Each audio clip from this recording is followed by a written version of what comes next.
مجھے اندازہ ہی نہیں تھا یہ اڑیسہ کا. میں پہلی مرتبہ ریاست اسٹیٹ آف اڑیسہ میں پہلی مرتبہ آ رہا ہوں.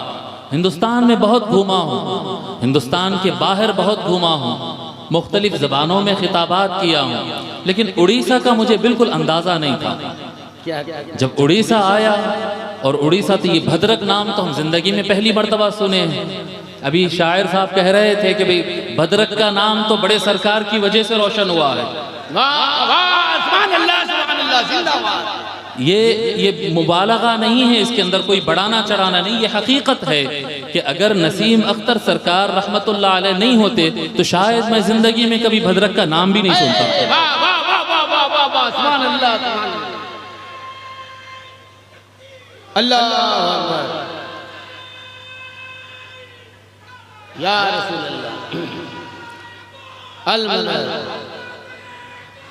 زندہ باد.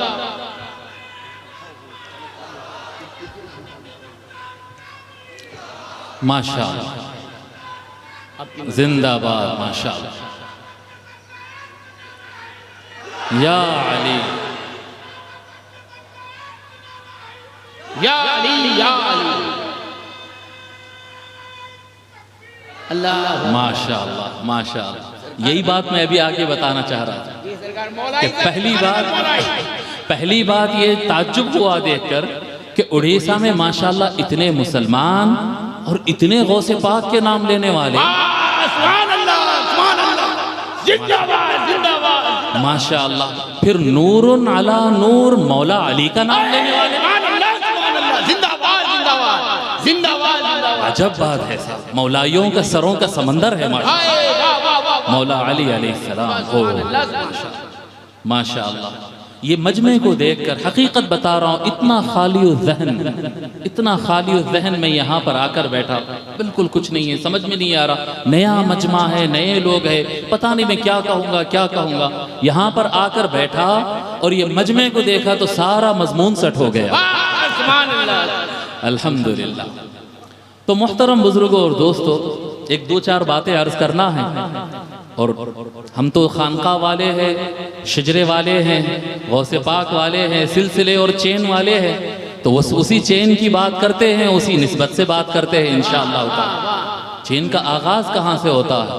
چین کا آغاز ہوتا ہے صاحب سب سے پہلے ہمارے آقا سید الاولین والآخرین، آقا سیدنا محمد الرسول اللہ صلی اللہ علیہ وآلہ وسلم. اللہ تبارک و تعالی نے حضور صلی اللہ علیہ وآلہ وسلم کو ہمارے درمیان بھیجا. یہ ربیع الاول کا بھی مہینہ ہے، ساری دنیا اسے حضور صلی اللہ علیہ وآلہ وسلم کی ولادت کی طور پر مناتی ہے.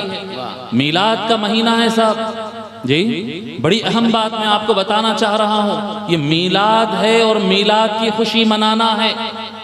میلاد ہے اور میلاد کی خوشی منانا ہے. آپ تک بھی ایسی آوازیں پہنچی ہوں گی کہ لوگ کہتے ہیں کہ نہیں جناب، خوشی منانا جائز نہیں.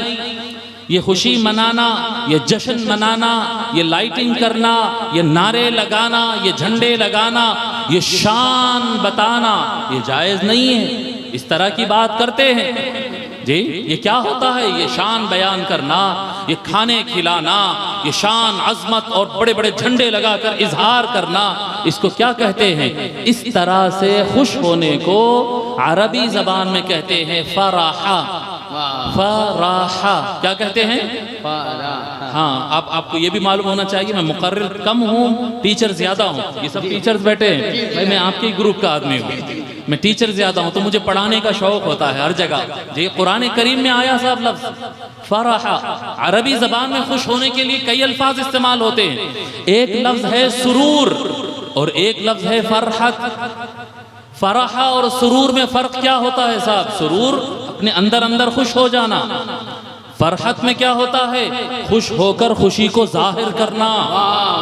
خوش ہونا، خوشی کو ظاہر کرنا، دکھانا. ایک جگہ اللہ تبارک و تعالی نے اپنے خوشیوں کو ظاہر کرنا اور دکھانے کو سختی سے منع کیا. حالانکہ ملی تھی اللہ کی نعمت مگر منع کیا. مضمون تھوڑا سمجھنے والا ہے بھائی، غور سے سنیے اور سمجھیے. اللہ تبارک و تعالی سورہ قصص میں فرماتا ہے، قرآن کریم میں لفظ آتا ہے، اللہ تعالیٰ فرماتا ہے ان قارون کان من قوم موسیٰ فبغى علیہم، بے شک قارون موسیٰ علیہ السلام کی قوم کا آدمی تھا، فبغى علیہم، وہ سسٹم پہ بھاری پڑ گیا، سسٹم سے بغاوت کر دیا۔ کیوں بغاوت کر دیا صاحب جی؟ وَآتَيْنَاهُ مِنَ الْكُنُوزِ مَا إِنَّ مَفَاتِحَهُ لَتَنُوءُ بِالْعُصْبَةِ أُولِي الْقُوَّةِ۔ جی اللہ تبارک و تعالی فرماتا ہے قارون کو ہم نے اتنی نعمت عطا کی۔ کون سی نعمت؟ دولت، پیسہ۔ قارون کے پاس پیسہ آیا تھا صاحب، کتنا طاقتور ہو گیا تھا قارون۔ قارون کے پاس اتنا پیسہ آیا، وہ بن گیا دنیا کا سب سے مالدار آدمی، the richest man in the world، پوری دنیا کا سب سے مالدار آدمی قارون۔ میرے بھائی پیسہ اللہ کی نعمت ہے کہ نہیں ہے گی؟ اللہ کی نعمت ہے نا؟ اللہ کی نعمت تو چاہیے ہم کو، پیسہ چاہیے اپنے گھر چلانے کے لیے، ضرورتیں پوری کرنے کے لیے پیسہ چاہیے۔ قارون کے پاس پیسہ آیا، نعمت آئی اور آتے گئی، بہت زیادہ آ گئی۔ آپ کو معلوم ہے کتنا آ گئی تھی؟ قارون کے پاس اتنا پیسہ آیا، ما ان مفاتحہ لتنوء بالعصبۃ اولي القوہ۔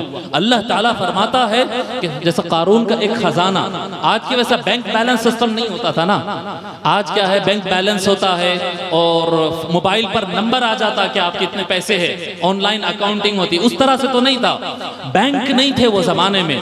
تو جو جتنا پیسے والا ہوتا اتنا سونا چاندی اس کے گھر میں رکھا ہوا رہتا تھا، ٹھیک ہے؟ تو جس کے پاس سونا چاندی ہوتا وہ کیا کرتا ہے؟ ڈبہ بناتا ہے، صندوق بناتا ہے، باکس بناتا ہے، اس کے اندر سونا چاندی ڈالتا ہے اور لاک کر دیتا ہے، برابر ہے؟ لاک کر دیتا ہے، یہ ہو گیا ڈبہ۔ جس کے پاس بہت سونا چاندی ہوگا وہ بڑا بنائے گا صندوق، جی، اور جس کے پاس بہت زیادہ سونا چاندی ہوگا وہ بنائے گا ایک تجوری خزانہ، برابر ہے؟ ایک روم بنائے گا اور روم کے اندر سونا چاندی بھرے گا، دروازہ لگائے گا اور اس کو لاک کر دے گا۔ یہ اللہ تبارک و تعالیٰ قرآن کریم میں ذکر کر رہا ہے کہ قارون کو ہم نے بہت پیسہ دیا اور بہت زیادہ خزانہ اس کے پاس سونا چاندی جمع ہو گیا، وہ ایک روم بھر کر سونا چاندی رکھتا ہے اور اس کو تالا ڈال دیتا ہے۔ ایک چابی، چابی کہتے ہیں، کنجی کہتے ہیں، کیا کہتے ہیں؟ جی یہاں بھی چابی کہتے ہیں، ہاں چابی کی، چابی، ایک خزانہ، ایک کمرہ ہے اور اس کی ایک چابی ہے۔ یہ ایک چابی آ گئی صاحب، لیکن خزانہ ختم نہیں ہوا، دوسرا کمرہ بنایا گیا، اس میں سونا چاندی بھرے، اس کو تالا ڈالے، دوسری چابی آئی، تیسری چابی آئی، چوتھی چابی آئی۔ اب 3-4 چابیاں تو الگ الگ نہیں سنبھال سکتے، کیسے سنبھالنا پڑے گا؟ کی چین بنانا پڑے گا، کی چین بنانا پڑے گا نا۔ ایک چین لیں گے، اس میں ایک چابی ڈالیں گے، 2 چابی ڈالیں گے، 10 چابی ڈالیں گے، 15 چابی ڈالیں گے۔ چابیاں جمع ہوتے ہوتے قرآن کریم میں اللہ تعالیٰ بیان فرما رہا ہے، قارون کو ہم نے اتنے خزانے دیے کہ اس کو تالے ڈالتے ڈالتے اس کے چابیاں اتنے زیادہ ہو گئے کہ طاقتور لوگوں کی جماعت مل کر، 1 2 3 نہیں، ایک طاقتور لوگوں کی جماعت مل کر اس کے خزانے کو نہیں، اس کے چابیوں کو اٹھانے مشکل محسوس کرتی تھی۔ اتنا پیسہ، اللہ کی اتنی نعمت، جی اتنی نعمت، جب اتنا پیسہ آ گیا، جب پاور آتا ہے تو ہوتا کیا ہے؟ وہاں پر ایک غرور آتا ہے، ایک مسرت آتا ہے، ہاں دیکھ لیں گے، جی ایک تکبر آتا ہے، ایک رعونت آتی ہے، ایک طاقت، وہ اس کے اندر جو ہے اس کے اندر طاقت آنے لگی، اس کے اندر ایک بغاوت آنے لگی۔ آپ کو ہوتا نا، ایک عام آدمی کو اگر ایک پولیس والا روکے تو وہ کہتا ہے صاحب معاف کر دو نا، غلطی ہو گئی، نیکسٹ ٹائم سے رانگ سائڈ نہیں جاؤں گا، ہیلمٹ پہن کر جاؤں گا، بیلٹ لگا کر جاؤں گا، ایک عام آدمی کہتا ہے۔ لیکن جو طاقتور ہوتا ہے، اگر کوئی پولیس والا اسے روکے تو وہ کہتا ہے تو جانتا میں کون ہوں، میرا باپ کون ہے، میرا چاچا کون ہے، میرا ماما کون ہے، برابر ہے۔ جو طاقتور ہوتا ہے اس کے اندر ایک اتراہٹ رہتی ہے، ایک تکبر رہتا ہے، وہ سسٹم کو نہیں مانتا، سسٹم پر بھاری پڑ جاتا ہے۔ اور وہ قارون کے اندر وہ تکبر آنے لگا، اور تکبر کوئی اور وجہ سے نہیں، دولت کی وجہ سے تھی۔ دولت اللہ کی بڑی نعمت ہے، دولت اللہ کی بڑی نعمت ہے، لیکن اس دولت پر وہ اترانے لگا، جی فخرج علی قومہ فی زینتہ۔ آپ آج سجا رہے ہیں، لائٹنگ کر رہے ہیں، کینوے بن رہا ہے، میلے لگ رہے ہیں، کھانے پکائے جا رہے ہیں، پھولوں سے اسٹیج سجائے جا رہا ہے، یہی ہوتے ہیں مظاہر شان دکھانے کے۔ قارون بھی شان دکھانے لگا، قارون بھی شان دکھانے لگا، جب نکلتا تو کینوے میں نکلتا، پھولوں کی سجاوٹ ہوتی، آگے پیچھے لائٹنگ کا انتظام ہوتا ہے۔ اللہ والوں نے کیا کہا معلوم اس کو؟ اللہ تعالیٰ کے، اللہ کے بزرگوں نے، اللہ والوں نے، اولیاء اللہ نے کہا لا اذ قال له قومه لا تفرح ان اللہ لا يحب الفرحین۔ اے قارون ضرورت سے زیادہ خوش مت ہو، اللہ اس طرح خوش ہونے والوں کو پسند نہیں کرتا۔ ہاں نعمت پر خوش ہوا اور منع کیا جا رہا ہے، اور منع کرنے والے کون لوگ ہیں؟ سمجھدار لوگ ہیں، نیک لوگ ہیں، اچھے لوگ ہیں، منع کر رہے ہیں مت خوش ہو، مت خوش ہو۔ اے بھدرک والو، آج تو ہم بھی خوش ہیں، ہم بھی اترا رہے ہیں، ہم بھی شان بیان کر رہے ہیں، کچھ گڑبڑ تو نہیں ہو رہی؟ نہیں نہیں، پوری بات سننا، بات سمجھ میں آئے گی۔ جب قارون خوش ہوا تو اللہ نے باضابطہ قرآن میں بیان کیا ہے کہ سمجھدار لوگوں نے کہا لا تفرح، خوش مت ہو، ان اللہ لا يحب الفرحین، کہ اس طرح سے خوش ہونے والوں سے اللہ پیار نہیں کرتا۔ اللہ کو یہ طریقہ نہیں پسند ہے پیار خوش ہونے کا۔ اللہ پھر کیا پسند ہے اللہ تبارک و تعالی؟ اللہ تبارک و تعالی قارون سے ناراض ہوا، اس کے اترانے پر ناراض ہوا اور اس کو زمین کے اندر دھسا دیا۔ تو کیا کیا جائے؟ لائٹنگ نہیں کیے جائے، جھنڈے نہیں لگائے جائے، منع کر دیا جائے خوش ہونا؟ نہیں نہیں، ہر چیز کو منع نہیں کرنا ہے، کچھ معاملات پر خوش ہونا ہے۔ وہ کون سے معاملات ہیں؟ دوسرے مقام پر سورہ یونس میں اللہ تبارک و تعالی بیان فرماتا ہے، اللہ تعالی کہتا ہے قل بفضل اللہ وبرحمتہ۔ وہاں پر خوشی کس بات پر تھی؟ پیسے پر خوشی تھی، وہاں پر طاقت پر خوشی تھی، پولیٹیکل انفلوئنس پر خوشی تھی، بڑا محل تھا، محل پر خوشی تھی، بڑے گھوڑے اور ہاتھیاں تھے، گھوڑے ہاتھیاں اور سواریوں پر خوشی تھی۔ اللہ تبارک و تعالی فرما رہا قل، اے میرے محمد صلی اللہ علیہ وآلہ وسلم، اے میرے محبوب کہہ دیجئے، قل کیا کہہ دیجئے؟ امت کو بتا دیجئے، مسلمانوں کو، کلمہ پڑھنے والوں کو بتا دیجئے، کیا بتائیے؟ بفضل اللہ وبرحمتہ، اے محبوب کہہ دیجئے کہ جب اللہ کا فضل ہو اور اللہ کی رحمت ہو، دو بات ہو۔ پہلی کیا بات ہے؟ اللہ کا بولیے آواز سے، اللہ کا فضل ہو، بولیے اللہ کا فضل ہو، وَبِرَحْمَتِهِ، اور اللہ کی رحمت ہو۔ ہاں دو چیزیں یاد، بھدرک والو یہ قرآن کی آیت میں دو چیزیں اللہ تعالیٰ بیان کیا۔ کیا بیان کیا؟ پہلا کیا ہے؟ اللہ کا بولیے فضل، اللہ کا فضل، بولیے کیا؟ اللہ کا فضل، اور دوسرا کیا ہے؟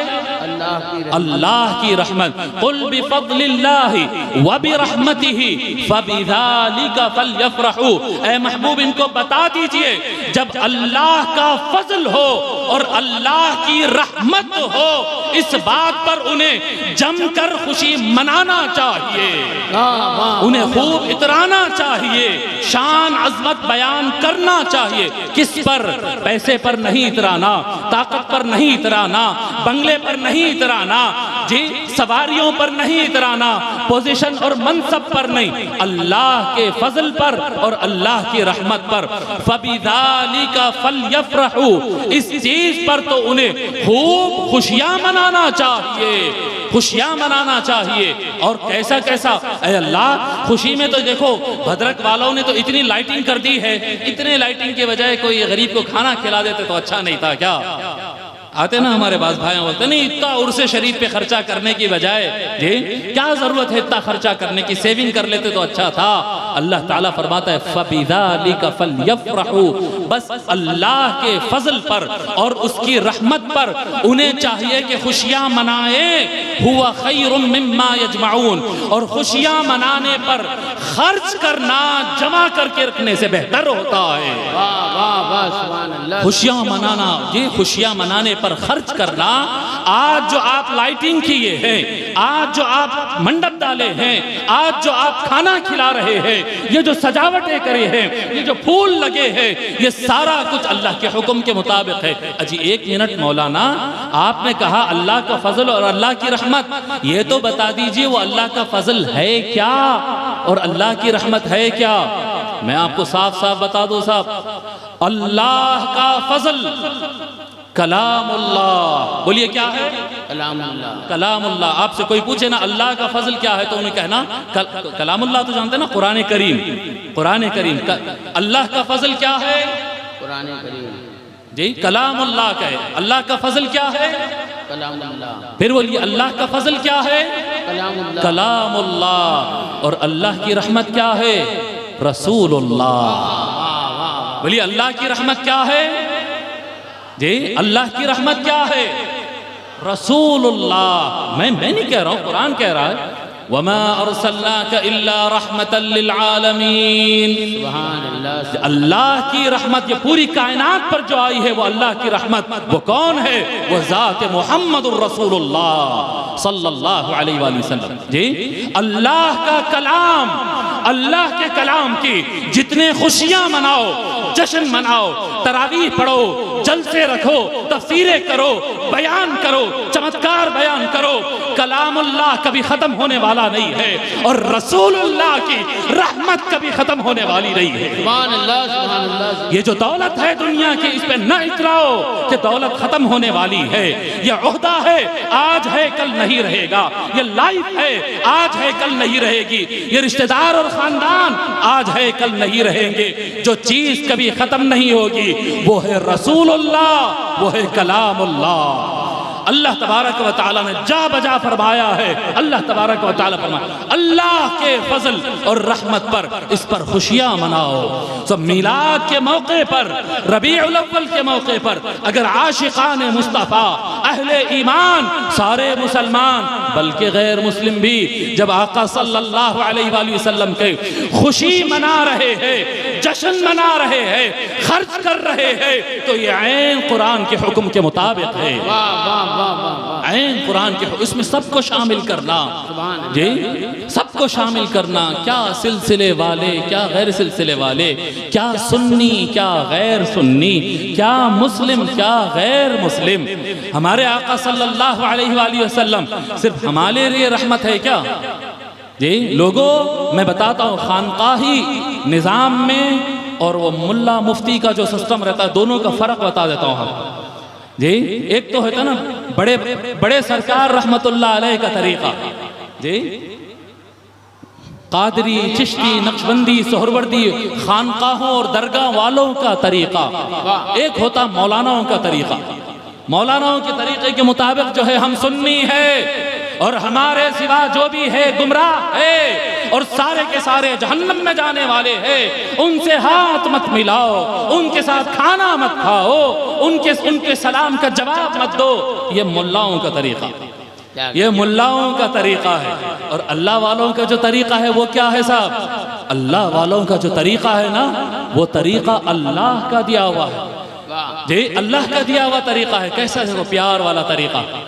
جی ہمارا تو اللہ ہے نا، بولیے ہمارا ہے نہیں اللہ؟ جی ہمارا اللہ ہے نا، مگر دیکھو آپ اللہ تعالیٰ کیا فرماتا ہے۔ اب میں آیت پڑھوں گا، آپ لوگ پوری کرنا۔ آپ لوگ کو یاد ہے وہ آیت؟ سب کو یاد ہے، جتنے بھی بیٹھے ہیں سب کو یاد ہے۔ قرآن کی سب سے پہلی سورت، اعوذ باللہ من الشیطان الرجیم، بسم اللہ الرحمن الرحیم۔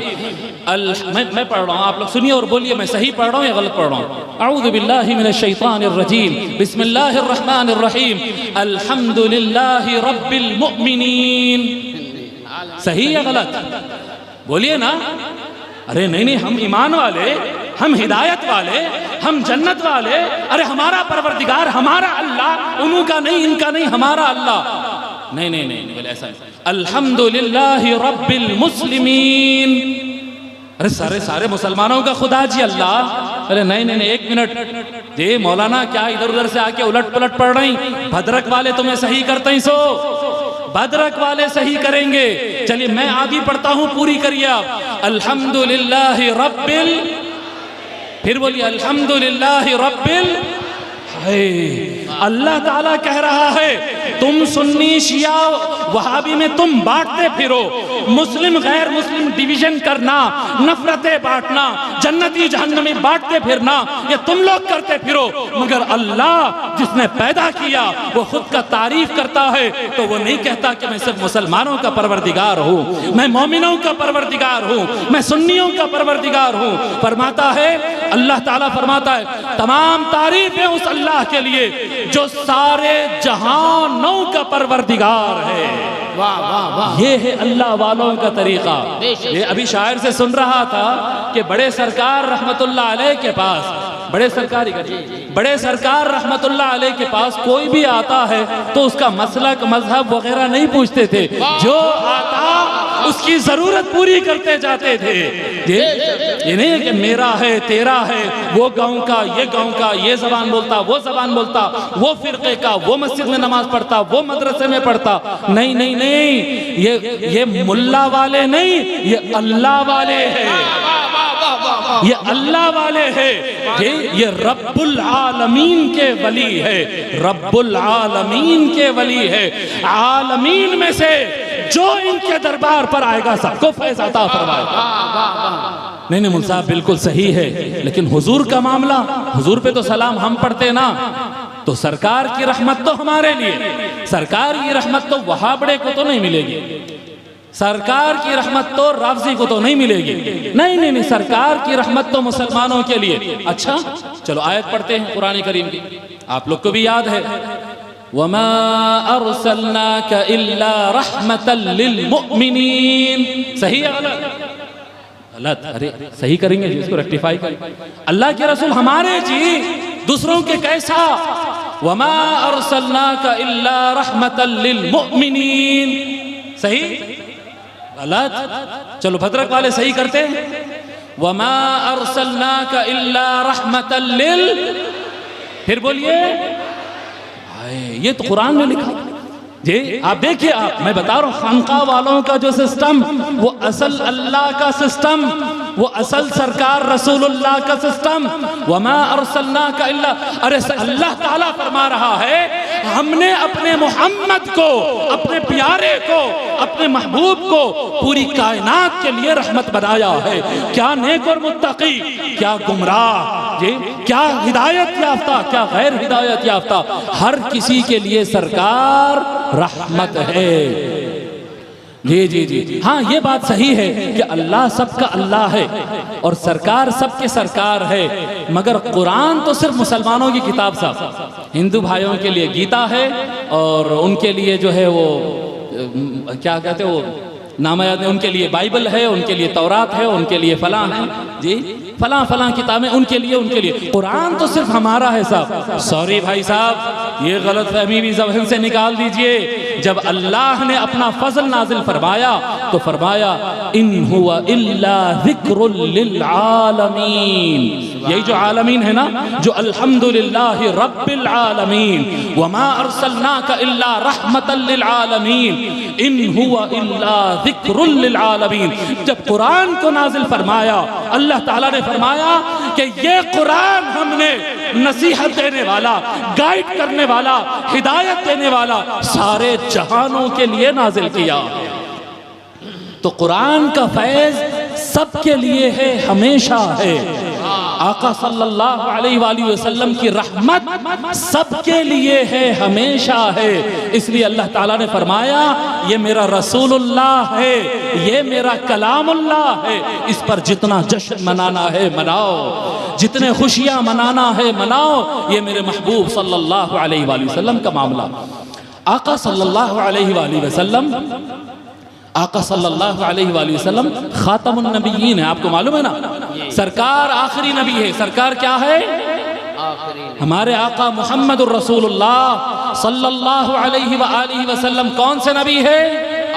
بولیے آخری نبی، بولیے آخری نبی ہے ہمارے آقا صلی اللہ علیہ وآلہ وسلم، آخری نبی ہے۔ یا رسول اللہ، آپ نے ہم کو تاریخ بتائی ہے کہ جب آدم علیہ السلام دنیا سے پردہ فرمائے تو شیث علیہ السلام آئے، شیث علیہ السلام گئے تو ادریس علیہ السلام آئے، ادریس علیہ السلام گئے تو نوح علیہ السلام آئے۔ ایک نبی جاتے لوگ کو گمراہ ہونے سے بچانے کے لیے ان کے بعد دوسرے نبی آ جاتے، ایک نبی جاتے دوسرے، کلما ہلک نبی خلفہ نبی او کما قال، فرماتے ہیں ایک نبی اس دنیا سے پردہ فرماتے، ان کے بعد دوسرے نبی آ جاتے ہدایت دینے کے لیے۔ ہمارے آقا سیدنا محمد الرسول اللہ صلی اللہ علیہ وآلہ وسلم کے بعد کیا اب کوئی دوبارہ نبی آ سکتے ہیں؟ کوئی نبی ہوگا؟ نہیں، اب قیامت تک کوئی نبی آنے والے نہیں۔ ہمارے سرکار خاتم الانبیاء والمرسلین ہے، آخری نبی ہے، افضل الانبیاء ہے، سرکار کے بعد اب کوئی نبی آنے والے نہیں ہے۔ یا رسول اللہ، ہمارا تو ایمان ہے آپ زندہ ہے، آج بھی آپ مدد فرماتے ہیں، آپ کو آج بھی ہم پکارتے ہیں یا رسول اللہ، لیکن آپ کی ساری جو امت ہے وہ معصوم عوام، جب نبی گزر جائے تو امتیوں میں اختلاف ہوتا۔ ہر نبی کے زمانے میں دیکھتے ہوئے آئے کہ جب کوئی نبی گزر جاتے امتی آپس میں لڑ پڑتے، ان کی رائے یہ، ان کا مشورہ وہ، اختلاف کرتے، فرقے بن جاتے، بھٹک جاتے، گمراہ ہو جاتے، لڑ لیتے، ٹکڑوں میں بٹ جاتے۔ یا رسول اللہ، آپ اگر پردہ فرمائیں گے تو اس امت کا کیا ہوگا؟ اس امت کا والی کون ہوگا؟ اس کا سرپرست کون ہوگا؟ امتیوں میں امت کو بچانے والا کون ہوگا؟ آقا صلی اللہ علیہ وآلہ وسلم حج کے لیے تشریف فرمائے، جی ابتدائے اسلام میں اعلان فرمایا، پہلے میں بعد میں سناؤں گا، پھر کبھی موقع پر، کبھی رجب کے مہینے میں بلائیے تو سناؤں گا آپ کو، جب مولا علی کی ولادت ہوتی جب سناؤں گا جی تفصیل۔ ایک مرتبہ آقا صلی اللہ علیہ وآلہ وسلم بالکل ابتدائے اسلام پر اعلان کیا، لیکن لوگ نہیں سمجھے، نہیں کیچ کیے، زمانہ گزرا، 13 سال مکہ مکرمہ میں گزرے، پھر اس کے بعد 10 سال مدینہ منورہ میں گزرے، 1 لاکھ سے زیادہ لوگ کلمہ پڑھ کر مسلمان ہو گئے، 1.25 لاکھ مسلمان ہے۔ حضور صلی اللہ علیہ وآلہ وسلم حج فرمائے، حج فرما کر حج سے واپس جا رہے ہیں۔ آقا صلی اللہ علیہ وآلہ وسلم حج کے دوران جاتے جاتے مدینہ کی طرف جا رہے ہیں، ہزاروں صحابہ سرکار کے ساتھ موجود ہے۔ جی تشریف لائیں۔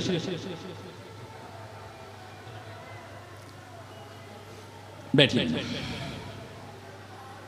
آپ لوگ بیٹھ جائیے تھوڑا سا تاکہ لوگ کنسنٹریٹ کر سکیں، بیٹھ جائیے پلیز۔ تو عرض کر رہا تھا میں کہ آقا صلی اللہ علیہ وآلہ وسلم، اب ادھر متوجہ ہو جائیے، چھوڑ دیجئے، آگے مہمان جو آنا تھا آگے تشریف لا لیے، موسٹ ویلکم ہے ان کا۔ آقا صلی اللہ علیہ وآلہ وسلم حج کے موقع سے واپس جا رہے ہیں، صحابہ کے سروں کا سمندر ہے۔ بھدرک والو، یہ جتنا بڑا مجمع ہے، جتنا ایک بھدرک والے، اڑیسہ والے یہاں پر موجود ہے، اس سے زیادہ تو وہاں پر صحابہ تھے۔ یہاں پر جتنے عورتیں ہیں اس سے زیادہ صحابیات تھی، اتنے بڑے ہزاروں مختلف روایات ہے۔ بعض روایات میں محققین بتاتے ہیں 50,000 صحابہ اور صحابیات تھے یا اس سے زیادہ تھے، اتنی بڑی تعداد میں صحابہ ہے۔ آقا صلی اللہ علیہ وآلہ وسلم ایک مقام پر سفر کو روک دیتے ہیں اور فرما دیتے ہیں کہ لوگوں سفر کو روک دو۔ وہ مقام کا نام تھا غدیر خم۔ کیا نام تھا اس کا؟ غدیر خم۔ بولیے آپ سے سننا چاہ رہا ہوں، کیا نام تھا؟ ہاں، وہ جگہ کا نام ہے، خم جگہ کا نام ہے۔ وہاں پر ایک غدیر تھا، غدیر پانی کو بولتے ہیں، خم ایک ایریا ہے، اس جگہ میں پانی جاتا تھا۔ حضور صلی اللہ علیہ وآلہ وسلم ایک دم فرمائے کہ یہاں قافلہ روک دو۔ وہ جگہ تھی جو یوزولی سفر روکتا نہیں تھا وہاں پر، مگر سرکار روک دیے۔ بولتے ہیں کہ جگہ ریڈی نہیں تھی، سرکار آرڈر دیے صفائی کرو، گراؤنڈ تیار کرو۔ صحابہ کرام تیزی سے اترتے، گراؤنڈ کو صاف کیا جاتا، پورے مجمع کو بٹھایا جاتا۔ حضرت بلال کو آرڈر دیا جاتا لوگوں کو جمع کرو نماز کے لیے۔ اب نماز کے لیے لوگ جمع ہو رہے ہیں، ظہر کی نماز ہے، تپتی دھوپ ہے، میدان بھی اس کے لیے تیار نہیں تھا۔ ٹائم بھی جو ہے کھڑی دھوپ کا ہے، مگر سرکار نے فرمایا جیسا گراؤنڈ ہے وہیں پر لوگ کو بٹھائیں گے، جیسی دھوپ ہے اسی مقام پر لوگ کو بٹھائیں گے۔ سروں کا سمندر ہے، مردانہ ہے، زنانہ ہے، بڑا مجمع ہے۔ آقا صلی اللہ علیہ وآلہ وسلم ایک چٹان کے اوپر چڑھ جاتے ہیں اور ساتھ میں مولا علی کو بلا لیتے ہیں۔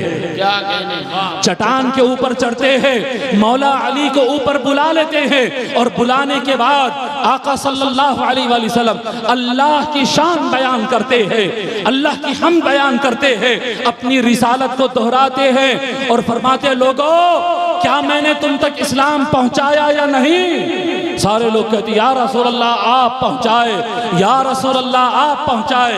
پھر آگے آقا صلی اللہ علیہ وآلہ وسلم فرماتے انی تارکن فیکم الثقلین، آقا صلی اللہ علیہ وآلہ وسلم فرماتے میں تمہارے درمیان سب سے وزندار، سب سے زیادہ امپورٹنٹ، سب سے زیادہ اہم دو چیزیں چھوڑ رہا ہوں۔ یا رسول اللہ کیا ہے وہ؟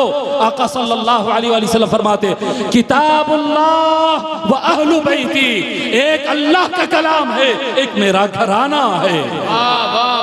کتاب اللہ و اہل بیتی، کتاب اللہ و اہل بیتی لن تضلوا ما ان تمسکتم بہما۔ اے ایمان والو، اے میرے صحابہ، اے قیامت تک آنے والے انسانوں، یہ بات سن لو، جب تک ان دونوں کو مضبوطی سے تھامے رہو گے، کلام اللہ، اللہ کی کتاب قرآن کو اور میرے اہل بیت کو جب تک مضبوطی سے تھامے رہو گے، لن تضلوا، اب کوئی نبی آگے آنے کی ضرورت نہیں ہے، ان دونوں کو تھام لو، تمہیں کوئی گمراہ نہیں کر سکتا ہے۔ سبحان اللہ، قرآن اور اہل بیت، بولیے کیا قرآن، اہل بیت، پھر بولیے قرآن، اہل بیت، قرآن اور اہل بیت۔ یہ حدیث صحیح ہے، درجہ تواتر تک ہے۔ کتاب اللہ و اہل بیتی، ایک اللہ کا کلام ہے، دوسرا میرا گھرانہ ہے۔ آقا صلی اللہ علیہ وآلہ وسلم یہ فرماتے، اس کے بعد آگے بڑھتے آقا صلی اللہ علیہ وسلم فرماتے الست اولا بالمؤمنین من انفسہم، اے ایمان والو تم اپنی جان سے زیادہ مجھے اس کا مالک سمجھتے یا نہیں سمجھتے؟ مجھے اپنا مالک اور سردار مانتے یا نہیں مانتے؟ سربراہ اور ولی اور سرپرست مانتے یا نہ مانتے؟ قالوا بلا یا رسول اللہ، سارے صحابہ نے کہا یا رسول اللہ ہم آپ کو اپنا آقا مانتے ہیں، آپ کو اپنا سردار مانتے ہیں، آپ کو اپنا سرپرست مانتے ہیں، آپ کو اپنا مالک مانتے ہیں۔ آقا صلی اللہ علیہ وآلہ وسلم غدیر خم کے مقام پر 18 ذی الحج کو مولا علی کا ہاتھ پکڑتے ہیں، پکڑ کر اٹھاتے ہیں اور کہتے ہیں من کنت مولاہ فہذا علی مولا، میں جس کا مالک ہوں علی اس کا مالک ہے۔ نعرہ تکبیر، نعرہ رسالت، پانچ پنجتن کا ایک نعرہ حیدری، پانچ نعرہ پنجتن کا ایک نعرہ حیدری، یا محمد یا علی، یا محمد یا علی۔ من کنت مولاہ فہذا علی مولا، میں جس کا مولا ہوں علی اس کا مولا ہے، میں جس کا سردار ہوں علی اس کا سردار ہے، میں جس کا مددگار ہوں علی اس کا مددگار ہے، میں جس کا مالک ہوں علی اس کا مالک ہے۔ لوگ بولتے ہیں ارے آپ کیسا ترجمہ کر دیتے ہیں مالک کا؟ سرکار کیا فرمائے؟ سرکار فرمائے تم مجھے کیسا مولا مانتے ہو؟ آپ بولیے نا سرکار کو کیسا مولا مانتے آپ؟ دوست مانتے کیا؟ مولا کا ایک مطلب دوست بھی آتا رہتا ہے، سرکار کو دوست مانتے کیا آپ؟ نہیں، سرکار کو آقا مالک مانتے ہیں، خود کو سلیو اور غلام بتاتے ہیں، ہم آقا کے غلام ہیں، آقا ہمارے مالک ہے۔ سرکار فرما رہے تو جیسا مولا میں ہوں ویسا مولا علی ہے۔ من کنت مولاہ فہذا علی مولا، میں جس کا مولا علی اس کا مولا ہے۔ یہاں سے ہوا کیا؟ خاتم نبوت صلی اللہ علیہ وآلہ وسلم نے ولایت کو شروع کیا اور مولا علی کو فاتح ولایت بنایا، ولایت کا ایک دروازہ کھول دیا ہے۔ اب نبی نہیں آئیں گے، اب ولی آئیں گے، اور ولیوں کا دروازہ کھولنے والے افضل الاولیاء، سید الاولیاء، ولی الاولیاء، سارے ولیوں کے سردار، سارے ولیوں کے منبع، سارے ولیوں کے مرکز، جتنے غوث قطب خواجہ ہوں گے، جس علاقے میں جتنے شہنشاہ ہوں گے، سب کو شہنشاہیت عطا کرنے والی ذات کا نام علی ابن ابی طالب علیہ السلام، مولا علی علیہ السلام۔ اور محبان جو اللہ اکبر، جب یہ آقا صلی اللہ علیہ وآلہ وسلم اعلان کیے تو کیا ہوا معلوم؟ فتح القدیر میں لکھا ہے، دیگر کتابوں میں لکھا ہے کہ صحابہ کرام رضی اللہ عنہم خوشی کے مارے اچھل پڑے، سارے صحابہ لائن میں کھڑے ہو گئے، مولا علی کو مبارکباد دینے لگے۔ سب سے آگے بڑھ کر حضرت سیدنا عمر بن الخطاب رضی اللہ تعالی عنہ مولا علی کے پاس گئے، ہاتھ ملائے اور کہنے لگے بخن بخن لک یا ابن ابی طالب اصبحت مولایا و مولا کل مؤمن۔ اے ابو طالب کے بیٹے علی، علی مبارک ہو، علی مبارک ہو، آج سے آپ عمر کے مالک اور آقا بن گئے، اور آج سے آپ ہر مومن کے مولا بن گئے۔ اللہ اڑیسہ والو سیدنا عمر رضی اللہ تعالی عنہ مولا علی کو مولا کہہ رہے ہیں، ملا کو سمجھ میں نہیں آ رہا ہے، ملا کو سمجھ میں نہیں آ رہا ہے۔ پرابلم ہے نا، میں بتایا مسئلہ یہ ہے کہ وہ ڈیوائیڈ کرنے والے، یہ جوڑنے والے، میرے آقا صلی اللہ علیہ وآلہ وسلم نے مولا علی علیہ السلام کو مقام ولایت عطا فرمایا، اور سارے ولایتوں کا سب سے اونچا مرتبہ فرمایا، سب سے اونچا مقام۔ آپ یہ بات یاد رکھیں کہ انبیاء علیہم السلام، ایک نکتہ بتا رہا ہوں جو صوفیہ اور اہل اللہ لکھتے ہیں، اور جو بہت سارے علماء بھی لکھے ہیں، جس طرح سے جتنے نبی اس زمین پر آئے ہیں، سارے انبیاء کو نبوت ہمارے آقا صلی اللہ علیہ وآلہ وسلم کی روحانیت سے ملا ہے۔ زندہ باد۔ چلیے پھر ایک مرتبہ غور سے سن لیجئے، ایک مرتبہ غور سے سن لیجئے، ہمارے آقا صلی اللہ علیہ وآلہ وسلم کی روحانیت سے ہی سارے انبیاء، جتنے نبی آئے نا، نبی تو پہلے آئے نا، حضور تو بعد میں پیدا ہوئے، ظاہری اعتبار سے، جسمانی اعتبار سے تو بعد میں پیدا ہوئے، لیکن جتنے ابراہیم علیہ السلام آئے، موسیٰ علیہ السلام آئے، نوح علیہ السلام آئے، عیسیٰ علیہ السلام آئے، جتنے نبی آئے ساروں کو نبوت آقا صلی اللہ علیہ وآلہ وسلم سے ملی ہے۔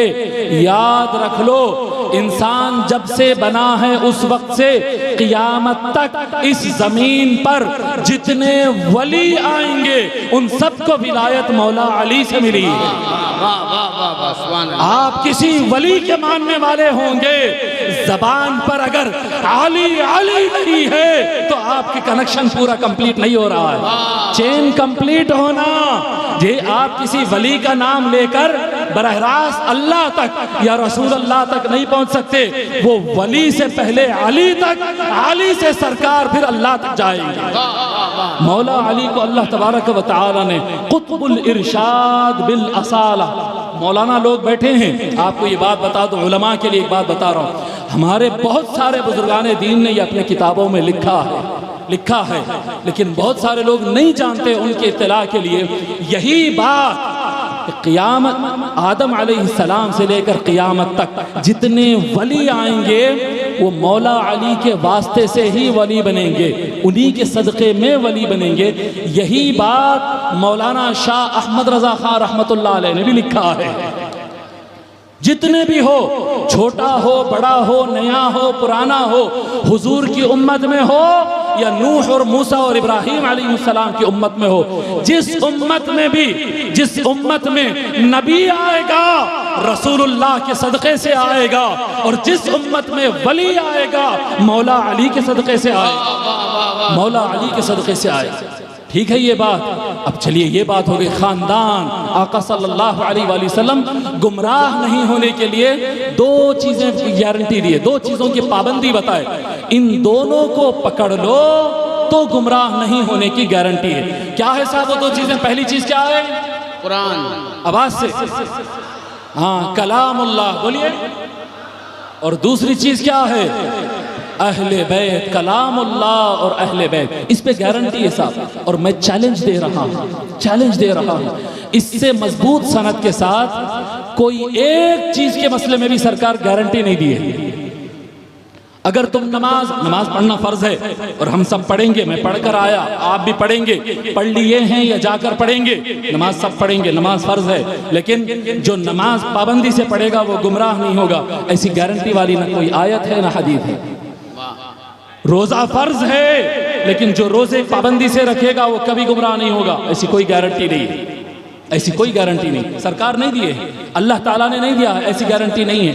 گارنٹی صرف ایک جگہ ہے. نہیں، جو کتابیں بہت پڑھتا ہے وہ ہدایت پر رہے گا. معاف کرنا، رک جائیے، کتابوں میں گارنٹی نہیں ہے. قرآن اور اہل بیت صرف ایک مقام ہے. حضور صلی اللہ علیہ وآلہ وسلم فرمائے کہ اللہ کی کتاب قرآن کو مضبوطی سے تھامو، میرے اہل بیت علی و فاطمہ حسن حسین میرے خانوادے کو مضبوطی سے تھامو. یہ ہدایت کی گارنٹی ہے، ہدایت کی گارنٹی ہے. اب اس سے آگے بڑھے صاحب، تعجب کی بات ہے. آپ دیکھیں جب اسلام آ جاتا نا، اسلام پھیل جاتا ہے، اسلام آ جاتا تو ہم دیکھتے ہیں کہ علماء بھی آ جاتے. پھر بولتا کہ کوئی ٹخنے کے نیچے پیچا، کوئی بولتا ٹخنے کے اوپر پیچا، کوئی بولتا ہاتھ یہاں، جھگڑا چالو، مناظرہ چالو. کوئی نور بشر بولتا مناظرہ چالو، کوئی فاتحہ دینا نہیں دینا، مناظرہ چالو. درگاہ کے قریب جا سکتے نہیں، درگاہ سے 4 فٹ دور ٹھہرنا، مناظرہ چالو.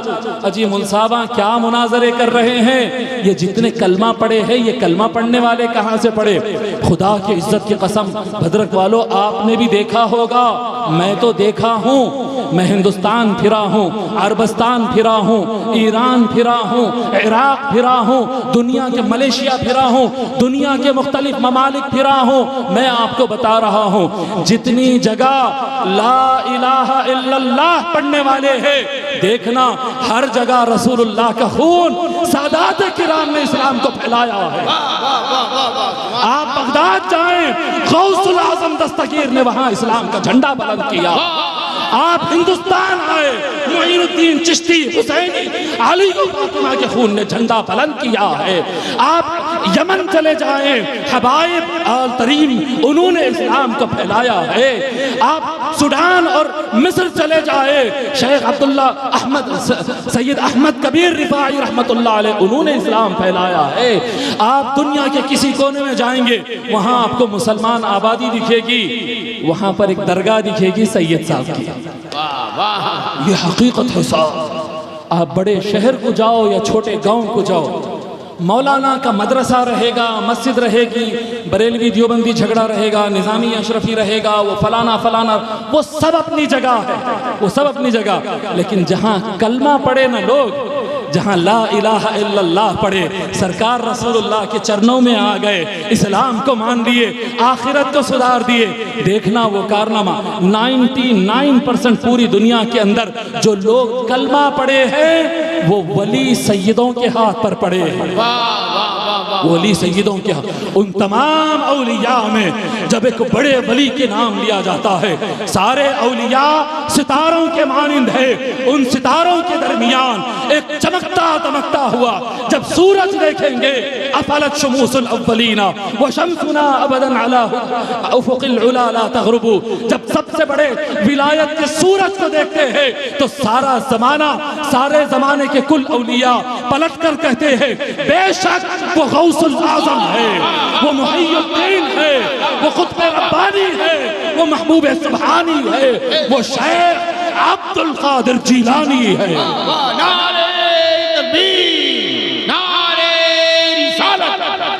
شیخ عبد القادر الجیلانی الغوث العظم. آئے ہائے شہنشاہ اولیاء، کل اولیاء کے سلطان، الغوث العظم. کیوں کہا جاتا ہے؟ بھدرک والوں مجھے پتا نہیں دوبارہ آپ کے پاس کب آنا ہوگا، میں یہ بھی بات رکھ دیتا ہوں، معاف کرنا، کہا تھا ٹائم کم لوں گا، شاید زیادہ لے رہا ہوں، لیکن بات بڑی اہم ہے. آپ ہم سب کہتے ہیں الغوث العظم. غوث کا مطلب مدد کرنے والا، العظم کا مطلب سب سے بڑا. الغوث الاعظم، پیران پیر سب سے بڑے مدد کرنے والے کیوں کہا گیا؟ اہل حدیث بھائیوں کو تو سمجھ میں نہیں آیا، انہوں نے بولے شرک ہو گیا، شرک ہو گیا۔ ارے سمجھو رے بھی بات کو، سمجھو بات جی۔ الغوث الاعظم کس لحاظ سے الغوث الاعظم ہے؟ آپ لوگ کو معلوم ہے غوث اعظم کا زمانہ 4 اور 5ویں صدی سا، 5ویں صدی، 5ویں صدی کا زمانہ۔ آپ اور ہم ہسٹری نہیں پڑھے نا اسلام کی۔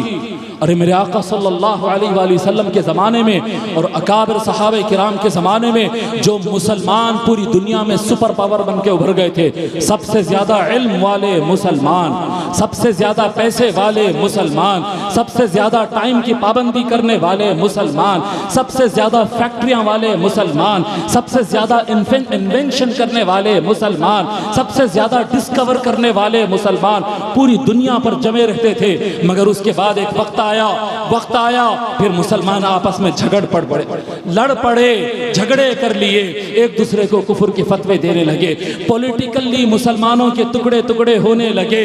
پھر اس کے بعد عقیدے کے اعتبار سے مسلمان ٹکڑے ہونے لگے، ایک دوسرے کو کافر کے فتوے دینے لگے۔ اس کے پیچھے نماز نہیں ہوتے، اس سے ہاتھ نہیں ملانا، اس کو سلام نہیں کرتا، میں اس کے ساتھ نہیں ملتا۔ مسلمان ٹکڑے ہو گئے، وہ سپر پاور گر گیا، چھوٹی طاقت بن گئی۔ دشمنان اسلام جگہ جگہ سے حملے کرنے لگے، اور مسجد اقصی جو خلفائے راشدین نے مسلمانوں کے جھولی میں ڈالا تھا، پھر سے وہ دشمنوں کے ہاتھ میں چلا گیا۔ مسلمان کمزور ہو گئے، لاچار ہو گئے، نالج چلے گئی، علم چلا گیا، پیسہ چلے گیا، عزت چلے گئی، پارا تتر بتر ہو گئے۔ اور اللہ نے اپنے محبوب کی امت پہ کرم فرمایا کہ گیلان کی سرزمین پر عبد القادر کو پیدا کر دیا۔ یہ مذاق نہیں ہے دوستو، یہ کوئی سنی سنائی قصے کہانیاں نہیں ہے دوستو، میں ایک تاریخ کی حقیقت سنا رہا ہوں۔ یہ ایک لڑکا عبد القادر جو پیدائشی سب سے زیادہ متقی تھا، نیک تھا، کھیلنے کودنے کی عمر میں اپنے ماں سے کہتا ہے کہ اماں جان مجھے اجازت دو، میں بغداد جا کر علم حاصل کرنا چاہتا ہوں۔ میں یہاں پر گاؤں میں اتنا علم ہوگا نہیں، مجھے علم حاصل کرنے۔ بغداد کیوں؟ اس وقت روئے زمین پر سب سے زیادہ بڑا علم کا مرکز اور جنکشن بغداد تھا۔ جیسے آج جاتے ہیں نا آکسفورڈ جاتے ہیں لندن پڑھنے کے، کیلیفورنیا یونیورسٹی جاتے ہیں، سب سے زیادہ نالج وہاں پر ہے۔ اس زمانے میں بغداد میں سب سے بڑے یونیورسٹیز ہوتے تھے۔ پیران پیر غوث العظم دستگیر شیخ عبد القادر الجیلانی رضی اللہ تعالیٰ عنہ۔ لوگوں یہ بڑی ہسٹری ہے، آپ کو کوئی نہیں سنائے گا، میں سنانے آیا ہوں، سن لو۔ غوث پاک رضی اللہ تعالیٰ عنہ وہاں پر چلے جاتے ہیں، نہ کھانے کی فکر، نہ پینے کی فکر، نہ کہاں رہیں گے، کیا پہنیں گے۔ پیران پیر رضی اللہ تعالیٰ عنہ ایک ہفتہ ایک نوالا کھانا کھائے بغیر رہتے تھے۔ ون ویک، 7 دن گزر جاتے، ایک نوالا نہیں جاتا تھا، پانی پیتے اور گزار لیتے۔ آج سمجھ میں نہیں آتا، آج کا انسان 3 دن 4 دن بھوکا رہا تو مر جاتا۔ آپ بولیں گے 7 دن کیسا جیتے صاحب؟ نہیں، اس زمانے کے لوگ جی لیتے تھے، انسان مضبوط ہوتا تھا، یہ حقیقت ہے۔ 7 8 دن پیران پیر کھانا نہیں کھاتے، بس پڑھ رہے ہیں اور پڑھ رہے ہیں اور پڑھ رہے ہیں۔ خود پیران پیر خود فرماتے درست العلم حتی صرت قطبا ونلت السعد من مولا الموالی۔ میں نے اللہ کو راضی کرنے کے لیے علم حاصل کرتا گیا، علم حاصل کرتا گیا، ہر قسم کا علم حاصل کرتا گیا، یہاں تک کہ اللہ نے مجھے سارے ولیوں کا بڑا قطب بنا دیا ہے۔ ونلت السعد من مولا الموالی، اور وہ اللہ جو سب پر کرم فرمانے والا ہے، اس کے ذات کے پاس سے مجھے اعلیٰ مقام حاصل ہو گیا۔ کون سا علم صاحب؟ نہیں وہ فقہ پڑھاتے تھے ہوں گے حضرت کے پاس تصوف تھا ہوں گا، تصوف حضرت کے پاس تصوف تھا ہوں گا، وہ راز کا علم تھا ہوں گا۔ بھائی صاحب رک جاؤ، تاریخ میں لکھا ہوا ہے کہ پیران پیر رضی اللہ تعالی عنہ خود ایز اے ٹیچر کھڑے ہو کر 13 سبجیکٹ ڈیلی 13 پیریڈ خود بچوں کو پڑھاتے تھے۔ ارے پیران پیر قرآن پڑھاتے تھے، پیران پیر حدیث پڑھاتے تھے، پیران پیر فقہ پڑھاتے تھے، پیران پیر سائنس پڑھاتے تھے، پیران پیر لاجک پڑھاتے تھے، پیران پیر فلسفی پڑھاتے تھے، سوشل اسٹڈیز پڑھاتے تھے، پولیٹیکل سائنس پڑھاتے تھے۔ جی ابھی صاحبہ بتا رہے تھے مجھے، جی عاشقاں بتا رہے تھے مجھے کہ چھوٹے سرکار جو علم میں بات کرو سمندر بہاتے تھے، وہ سمندر کہیں اور کا نہیں، ان کے دادا غوث پاک کا ہی سمندر ہے وہ، ان کے غوث پاک دادا کا سمندر ہے وہ۔ جس میدان میں کھڑے ہوتے آقا سیدنا غوث العظم دستگیر رضی اللہ تعالی عنہ جو بچوں کو تیار کرتے، وہ نمازی ہوتے، روزدار ہوتے ہیں، متقی اور نیک اللہ والے ہوتے ہیں، پابندی سے ایکسرسائز کرنے والے ہوتے ہیں، سائنس اور میتھس کے ماہر ہوتے ہیں، ایڈمنسٹریشن کے ماہر ہوتے ہیں۔ آپ تصور کریں غوث پاک کا جو ادارہ تھا بغداد کے اندر، اس غوث پاک کے ادارے کے برانچز بننے لگے غوث پاک کی زندگی میں۔ جو جامعہ تھا، آپ تصور کریں کتنی بڑی یونیورسٹی تھی غوث پاک کی۔ غوث پاک دیکھو، اب روحانیات کا معاملہ تو اپنی جگہ ہے، وہ تو فرد الافراد قطب الاقطاب ہے، میں ظاہری علم کی بات کر رہا ہوں، ایجوکیشن کی بات کر رہا ہوں۔ پیران پیر کی یونیورسٹی میں اتنے ہزار بچے تھے کہ ایوری ایئر، ہر سال 3000 بچے، 3000 بچے گریجویشن کا سرٹیفکیٹ لے کر نکلتے تھے۔ یہ ہے غوث الاعظم، جو امت میں جہالت پھیل گئی تھی۔ ہر سال 3000 کس کو بولتے ہیں صاحب؟ 3000 بچے بچیاں نکلتے تھے ہر سال، 3000۔ اس کے بعد صلاح الدین ایوبی کے حملے شروع ہوئے اور دوبارہ فلسطین کو واپس کنٹرول میں لیا گیا۔ بھدرک والوں، کسی ملک کو سنبھالنے کے لیے مفتی صاحب سنبھال لے سکتے کیا؟ امام صاحب کو قرآن بڑا اچھا یاد ہے، حدیث بڑا اچھا یاد ہے، انہوں کھیتوں کا سسٹم سنبھال لے سکتے؟ آپ بولیں گے نہیں حضرت، انہوں مسجد سنبھال سکتے۔ کھیتوں کو سنبھالنے کے لیے کھیتوں کا ایکسپرٹ ہونا، فیکٹریوں کو سنبھالنے فیکٹریوں کا ایکسپرٹ ہونا، تالابوں اور ندیوں کو سنبھالنے کے لیے تالابوں اور ندیوں کا ایکسپرٹ ہونا، پارلیمنٹ چلانے کے لیے IPS IAS عہدیدار چاہیے، سیکرٹریٹ چلانے کے لیے پبلک سروسز کے ماہرین چاہیے۔ جب فلسطین فتح ہوا، ایک کمپلیٹ کنٹری کو سنبھالنے کے لیے جتنے ہائی رینک آفیسر کی ضرورت پڑتی تھی، ایک ہی ٹائم میں غوث العظم سرکار نے سارے عہدیدار عطا کیے۔ یہ میرے اسٹوڈنٹس ہیں، یہ ایگریکلچر دیکھیں گے، یہ فیکٹریاں دیکھیں گے، یہ مسجداں دیکھیں گے، یہ فقہ دیکھیں گے، یہ پارلیمنٹ دیکھیں گے، یہ ریور دیکھیں گے، یہ تالاب دیکھیں گے۔ ارے آپ تعجب کریں گے، پورے ملک کا ہر ٹائپ کا ایڈمنسٹریشن اگر کوئی سنبھال رہا تھا تو غوث العظم کا شاگرد سنبھال رہا تھا۔ اور یہ مشن آگے چلتا ہوا پیران پیر کی یونیورسٹی کے ان کی زندگی میں جب ملیشیا سے لے کر مغرب تک، افریقیا سے لے کر رشیا تک پیران پیر کی یونیورسٹی کے 400 برانچز قائم ہو گئے تھے۔ یہ جو خانقاہ قادریہ دکھ رہے ہیں نا، یہ قادری فیضان پیران پیر کی زندگی مبارک میں 400 خانقاہ قائم ہو چکے تھے ان کے خلیفہ۔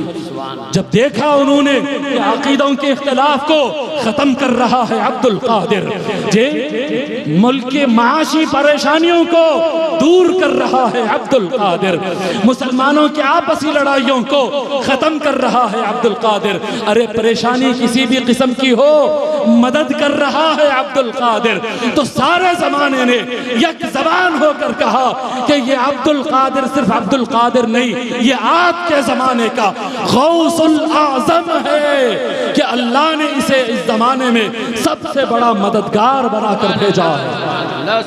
غوث الاعظم سیدنا الشیخ عبد القادر الجیلانی قدس اللہ سرہ العزیز۔ اور آپ ظاہری حیات میں جو کیے سو کیے، لیکن اولیاء اللہ روحانی طاقتیں ہوتی ہے، ظاہر میں ان کے انتقال کے بعد عام آدمیوں کا فیض رک جاتا ہے۔ اللہ والے صرف جسم نہیں، جسم کے ساتھ روح بھی ہوتے ہیں، وہ روحانی فیض ان کا جاری رہتا ہے۔ جب پیران پیر رضی اللہ تعالیٰ نے اس دنیا سے پردہ فرمائے، پھر آپ کے شہزادگان، آپ کی اولاد پورے ہند میں پھیلنا شروع ہو گئے، پورے عرب میں پھیلنا شروع ہو گئے، افریقہ میں پھیلنا شروع ہو گئے پیران پیر کے حکم سے۔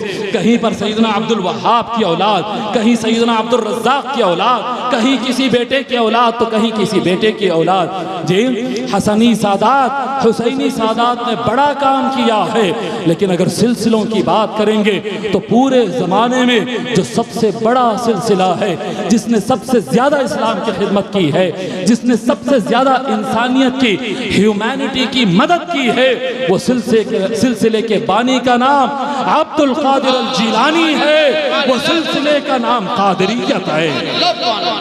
بدرک والو، مبارک ہو تم کو قادریت، مبارک ہو تم کو قادریت، مبارک ہو تم کو سید شاہ نسیم اختر جیلانی، مبارک ہو تم کو نسیم اختر جیلانی، مبارک ہو تم کو بڑے سرکار، مبارک ہو تم کو چھوٹے سرکار۔ یہ کچھ اور نہیں، یہ غوث اعظم کی تجلی ہے، یہ غوث اعظم کا فیض ہے، یہ غوث اعظم کی مدد ہے۔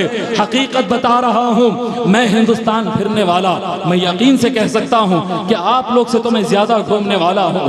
جس زمین پہ جاتا ہوں، جھگڑے، فساد، تننتنی، اختلافات ہر جگہ دیکھنے کو ملتے ہیں، لیکن یہ نظارہ، یہ اتحاد، یہ محبت، یہ مودت، یہ فیض، یہ یقین، یہ ایمان جو نظر آ رہا ہے، یہ غوث اعظم کی اسی شاخ جسے نسیم اختر کہتے ہیں، اسی شاخ کا فیض ہے یہ۔ سبحان اللہ، نعرہ اللہ۔ آپ کو میں بتاؤں، پورے ہندوستان کے اندر میجورٹی کہیں کہیں ہوتا ہے صحیح، لیکن اکثر جگہوں پہ جہاں بھی جاتے ہیں وہ لوگ بولتے ہیں ہم سب وہ مدرسے کو مانتے، ہم وہ سب شہر کو مانتے، لیکن کہیں پر بھی لوگ یہ نہیں کہتے ہیں کہ ہم ہدایت پانے کے لیے کیا کرتے، ہدایت پانے کے لیے مفتی صاحب، ہدایت پانے کے لیے فلاں کتاب، ہدایت پانے کے لیے فلاں مدرسہ، فلاں دارالافتاء، لیکن بہت کم جگہ رہتے ہیں ایسی جگہیں۔ کیسی جگہ؟ کیسی جگہ جہاں پر لوگ سے پوچھا جائے کہ تم ہدایت پر کیسے ہو تو تم کہتے ہو ہم نے پکڑا قرآن اور اہل بیت۔ یہ بھدرک والوں سے میں نے دیکھا، پہلے سوال کیا یہاں سب لوگ کیسے ہیں؟ گاڑی میں بچوں نے کہا یہاں سب لوگ مولائی ہیں، علی والے ہیں، ہائے ہائے قرآن اور اہل بیت۔ یہ کیسا آیا؟ یہ بچوں کی زبان پر، یہ شاعروں کی زبان پر، یہ لیڈروں کی زبان پر۔ ارے بابا تم کچھ پڑھتے ہوں گے، تم کچھ کرتے ہوں گے، اگر تم کو ہدایت پر رہنا ہوگا تو بڑے سرکار کی تعلیم کو یاد رکھو، قرآن اور اہل بیت، قرآن اور اہل بیت، اس کو مضبوطی سے تھامنا، مولا علی کی یاد منانا۔ میں بتا رہا ہوں سرکار صلی اللہ علیہ وآلہ وسلم نے فرمایا، دو فرمان ہے، ایک فرمایا ہے ذکر علی عبادہ، علی کا نام لینا بھی عبادت ہے۔ بولیے علی، بولیے علی، علی، بولتے جائیے علی۔ ہاں یہ ہے اللہ کے رسول صلی اللہ علیہ وآلہ وسلم نے فرمایا ذکر علی عبادہ۔ اللہ اکبر،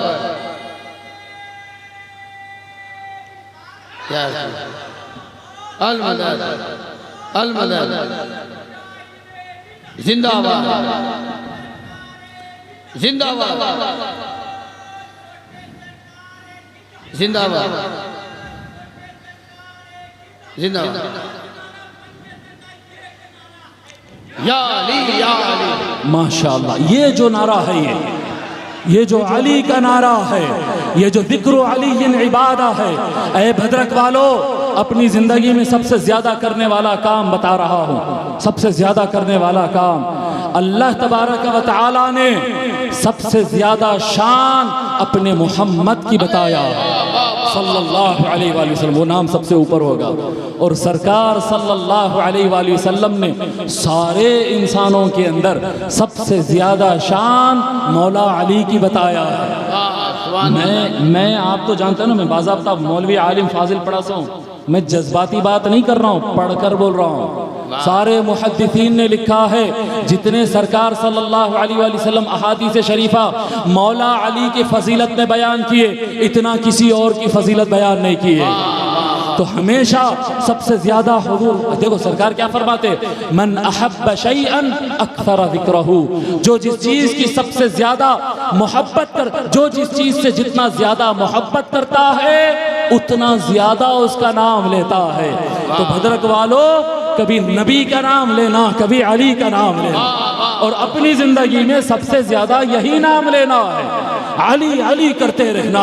یہ ہدایت کی علامت ہے، یہ ہدایت کی گارنٹی، اور قرآن کو نہ چھوڑنا۔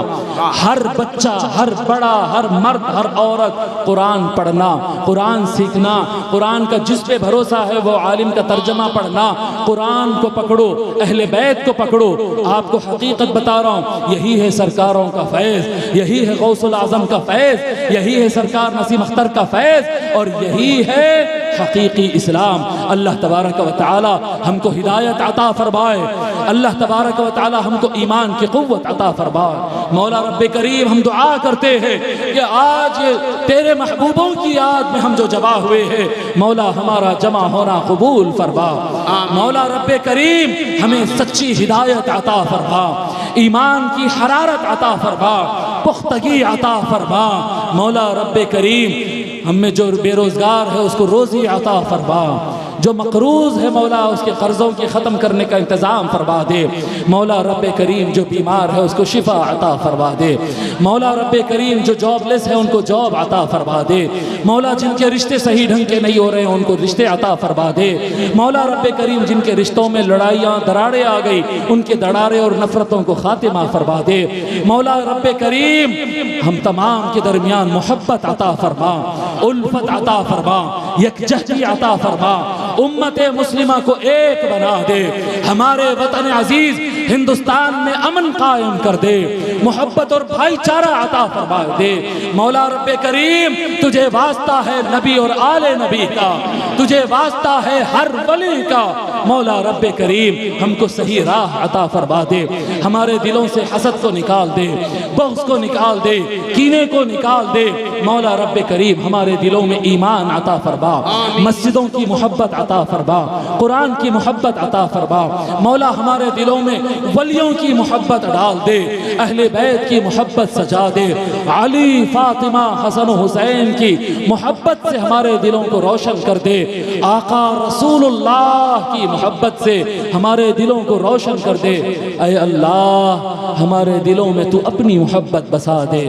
مولا رب کریم جب تک زندہ رہیں حضور صلی اللہ علیہ وآلہ وسلم کی راہ میں اور سنتوں کو اپنانے کی توفیق عطا فرما۔ مولا رب کریم جب ہم مر جائیں، اپنی قبروں میں چلے جائیں، آقا صلی اللہ علیہ وآلہ وسلم کے نورانی چہرے کا نور ہمارے قبروں میں بکھیر دے۔ مولا رب کریم جب میدان محشر میں قیامت کے دن کھڑے ہو، اپنے حبیب سیدنا محمد الرسول اللہ صلی اللہ علیہ وآلہ وسلم کی شفاعت نصیب فرما دے۔ مولا رب کریم ہم جنت میں جانے کے لائق تو نہیں، بڑے گنہگار ہیں، بڑے خاطی ہے، بڑے سیاہکار، بہت خراب لوگ ہیں مولا، لیکن تیری رحمت پہ بھروسہ ہے، تیرے فضل پہ بھروسہ ہے، تیرے کرم پہ بھروسہ ہے۔ اے اللہ جب تو اپنے فضل، رحمت اور کرم سے ہمیں جنت میں داخل فرمائے، نبی اور آل نبی کے قریب رہنے کا موقع عنایت فرما دے۔ وصلی اللہ تعالی وسلم علی خیر خلقہ سیدنا محمد وعلی آلہ وصحبہ اجمعین والحمد للہ رب العالمین۔